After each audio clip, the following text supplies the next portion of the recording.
এই তো গোল করে কাটা হয়ে গেছে। আরে সর্বনাশ, তুমি এটা কি বানিয়ে ফেললে?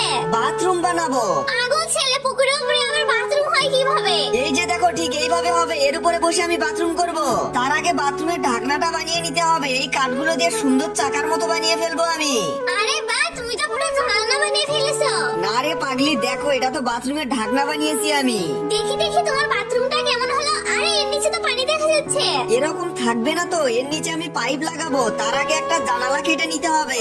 আরে ওয়াও, তোমার এই জানালা থেকে তো সবকিছু একদম দেখা যাচ্ছে।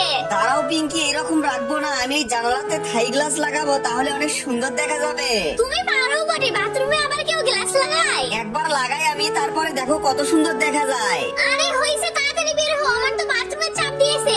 এই তো রাকিব চলে গিয়েছে, এবার হবে আসল খেলা। আজকে এই বাথরুমে বসে বড়শি দিয়ে মাছ ধরবো পুকুর থেকে। এই তো বড়শিটা ফেলে দিলাম, এবারে সুতা ছাড়তে হবে। সর্বনাশ ঋতু, তুমি এটা কি করতেছো? হাঁস তো বড়শি খেয়ে ফেলবে।